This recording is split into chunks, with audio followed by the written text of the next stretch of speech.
கர்த்தருடைய பரிசுத்த நாமத்துக்கு மகிமை உண்டாவதாக. இன்றைய நம்பிக்கையின் விதைகளோடு உங்களை சந்திப்பதில் மகிழ்ச்சி அடைகிறோம்.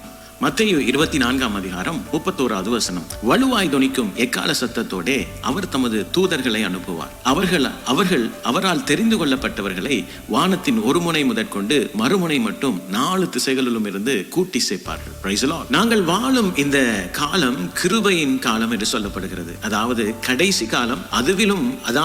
கடைசி காலத்திலும் ஒரு கடைசி காலத்திலே நாங்கள் வாழ்ந்து கொண்டிருக்கிறோம். எஸ்கட்டோஸ் என்ற அந்த கிரேக்க மொழி பதத்திலே அது அர்த்தப்படுகிறது இது கடைசி காலம் என்று. மீட்பு மிகவும் சமீபித்திருக்கிறது என்று இதற்கு அர்த்தமாம். Praise the Lord. ஆனால் ஆச்சரியம் என்னவென்றால் அநேக விசுவாசிகள் பரிசுத்த ஆவியால் நிரப்பப்பட்ட கிறிஸ்தவர்கள் கூட இந்த கடைசி காலத்தை பற்றி பேசும் பொழுது சற்று பதட்டப்படுவார்கள். ஏனென்றால் அநேகர் கர்த்தரே இன்னும் கொஞ்சம் காலம் தாரும் என்று வாழுகிற ஒரு சூழ்நிலையில தான் காணப்படுகிறோம். ஏனென்றால் என் பிள்ளைகளுக்கு திருமணமாகணும், நாங்கள் நினைத்த இலக்குகளை அடையணும், படிப்பை முடிக்கணும், இப்படி அநேக காரியங்களை உலகத்திலே ஒரு குறிக்கோளாக வைத்துக் கொண்டு இந்த கடைசி காலம் என்ற அந்த வசனத்தை நாங்கள் விட்டு விடுகிறோம். ஆனால் பிரியமானவர்களே, நோவாவின் நாட்களில் எப்படி இருந்ததோ ஜனங்கள் குடித்தும் புசித்தும் பெண் கொண்டும் பெண் கொடுத்தும் இருந்தார்கள் என்று சொல்லப்படுகிறது. வெள்ளம் திடீரென்று வந்தது, தேவன் கதவை அடைத்தார் என்று சொல்லப்படுகிறது. நியமிக்கப்பட்ட காலம் வரும் பொழுது கர்த்தர் கதவை அடைக்க போகிறார். Praise the Lord. வெள்ளம் உலகத்தை மூழ்கியது போல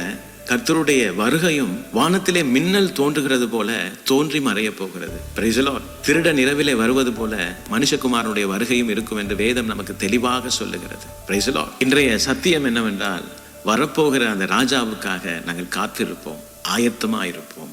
கர்த்தர் தாமே இந்த வசனங்களோடு உங்களை ஆசீர்வதித்திருப்பார் நான் விசுவாசிக்கிறேன். தொடர்ந்தும் பைபிள் மேரத்தன் வேத தியான பகுதிகளோடு இணைந்து கர்த்தருடைய ஆசீர்வாதத்தை பெற்றுக்கொள்ளுங்கள்.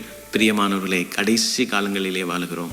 கர்த்தரை எதிர்பார்த்த வண்ணமாக எல்லாவற்றையும் நாங்கள் மேற்கொண்டு கர்த்தருக்காக நிலைத்திருப்போம். God bless you.